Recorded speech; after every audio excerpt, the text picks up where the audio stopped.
Hello everyone.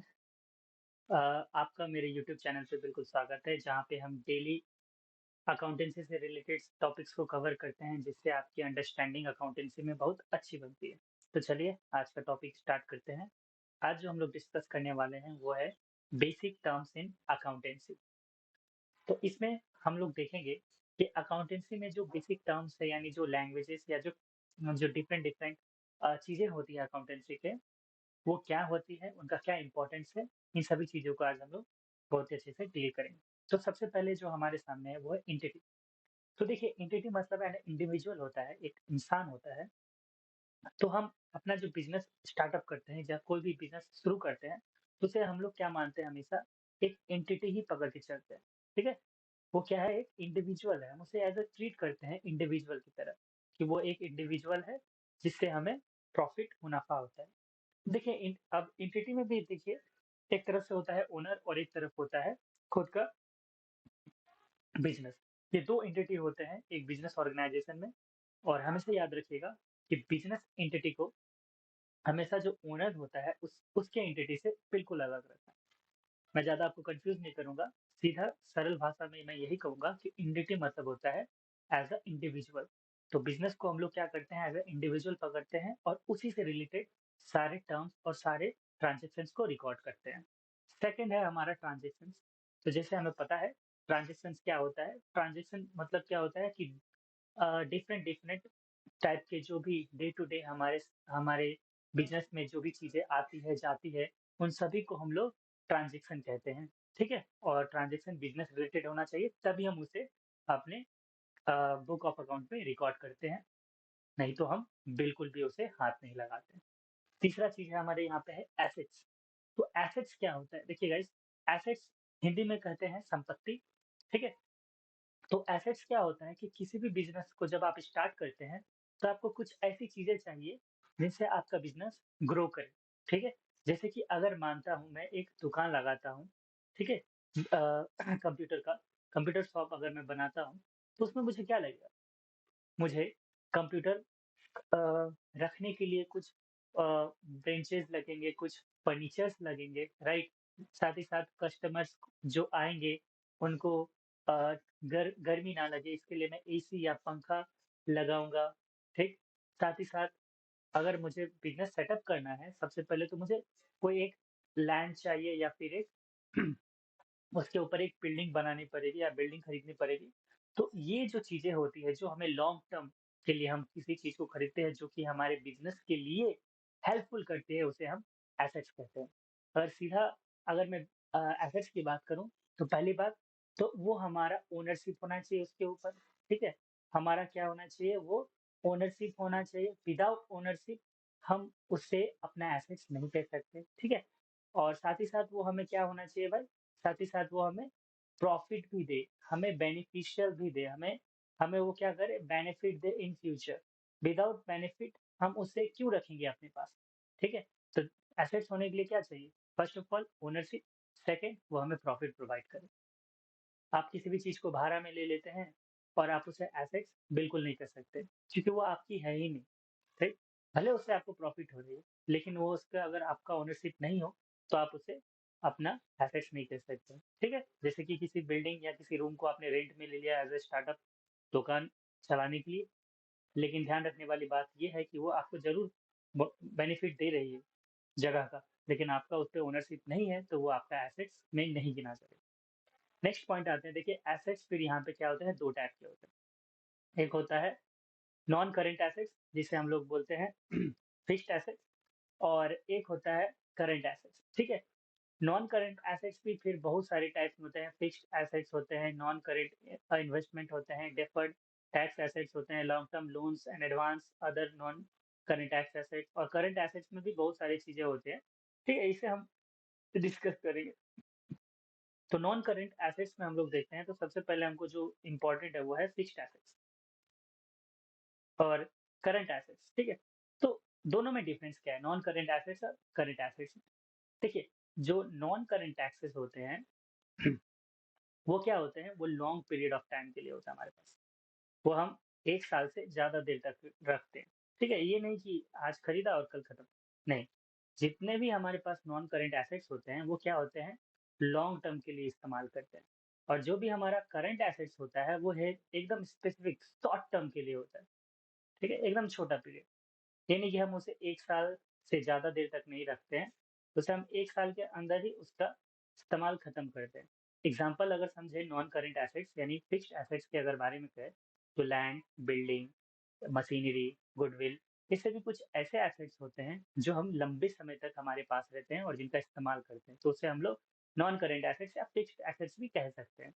दूसरी तरफ कुछ करंट एसेट्स होते हैं जो कि बहुत ही शॉर्ट टर्म के लिए हमारे पास होता है, जैसे कि डेटर हो गया, कैश हो गया, बैंक बैलेंस हो गया या बिल्स बिल्स रिसीवेबल हो गया, तो ये सभी हमारे क्या है करंट एसेट्स। इन सभी के बारे में हम और डिटेल में समझेंगे, डेटर क्या होता है, क्रेडिटर क्या होता है। बस आपको अभी यहाँ ये समझना है कि एसेट्स जो होते हैं वो 2 टाइप के, एक फिक्स्ड एसेट्स जो लॉन्ग टर्म के लिए होता है, एक करंट एसेट्स जो शॉर्ट टर्म के लिए होता है। ठीक है? लॉन्ग टर्म मतलब more than 1 year, short term मतलब लेस देन 1 ईयर। चलिए, अब जो फिक्स्ड एसेट्स होता है, वो भी बहुत टाइप के होते हैं। आपको जो यहाँ पे ध्यान रखने वाली बात है, वो यहाँ पे 2 ही चीज़ें आपको अभी ध्यान रखने वाली बात है, एक टेंजिबल एसेट्स और एक इंटेंजिबल एसेट्स, ठीक? टेंजिबल एसेट्स वो एसेट्स होते हैं, जिन्हें आप महसूस कर सकते हो, जो फिज़िकली प्रेज़ेंट रहे, ठीक है?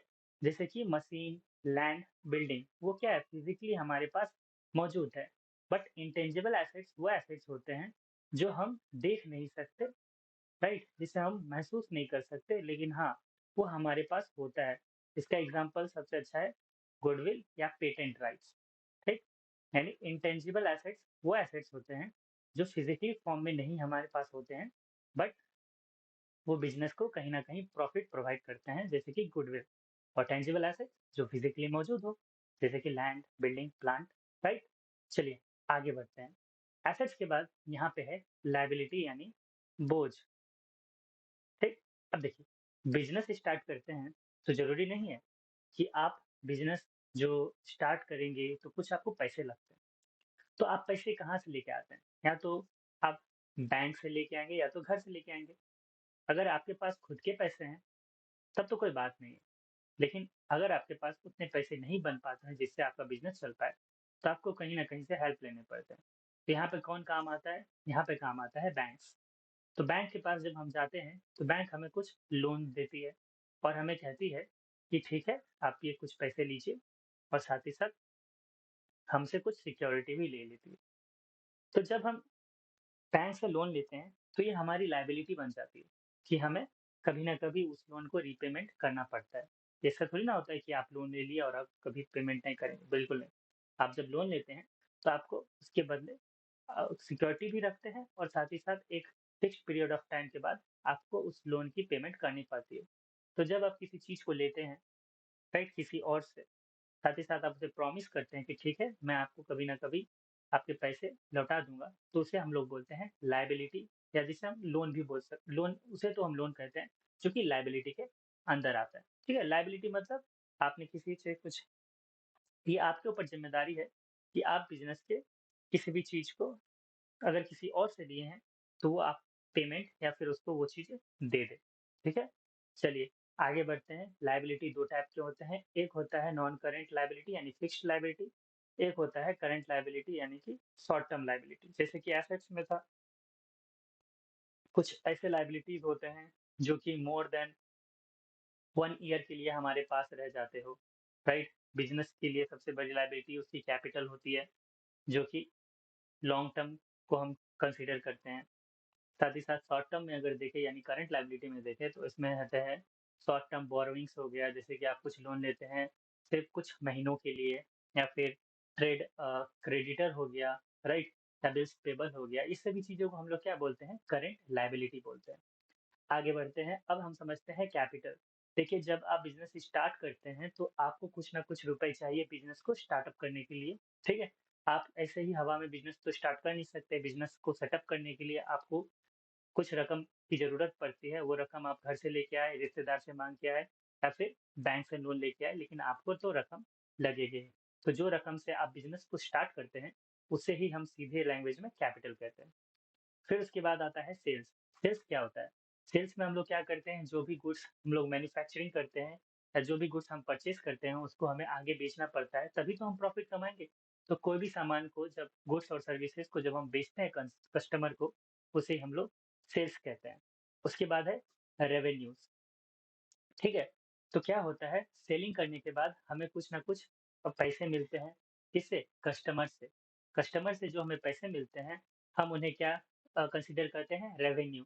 क्योंकि कुछ चीज़ें हम लोगों ने खरीदी पर उसे हमने कस्टमर को बेची, तो उससे जो हमें पैसे मिले, उसे हम बोलते हैं रेवेन्यू। इसमें हम कमीशन को जोड़ लेते हैं, इंटरेस्ट को जोड़ते हैं, डिविडेंड को जोड़ते हैं, ठीक है? रेंट को जोड़ते हैं, रेंट रिसीव अगर करते हैं, तो ये सभी हमारे क्या होता है? रेवेन्यू होते हैं। चलो। जिसे हम इनकम भी बोल सकते हैं। आगे बढ़ते हैं एक्सपेंसेस। तो देखिए जब आप बिज़नेस को स्टार्ट करते हैं, तो बिज़नेस को स्टार्ट करते समय आपको इलेक्ट्रिसिटी बिल देना पड़ता है, पानी खर्चा देना पड़ता है, ट्रैवलिंग एक्सपेंसेस होता है जिसमें आपको पेट्रोल की खर्चे अलग से जुड़ते हैं, राइट? ट्रांसपोर्टेशन खर्चे होते हैं।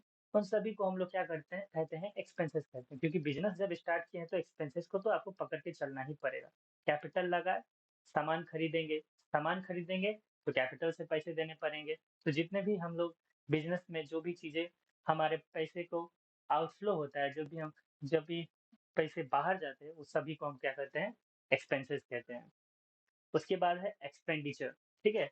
स्पेंडिंग मनी और incurring a liability for some benefit, service और property receive is called expenditure, ठीक है? तो इसमें क्या कहते हैं कि जैसे कि मान लीजिए आप जैसे मैंने शुरुआत में बताया कि आप कैपिटल तो ले आए, ठीक है?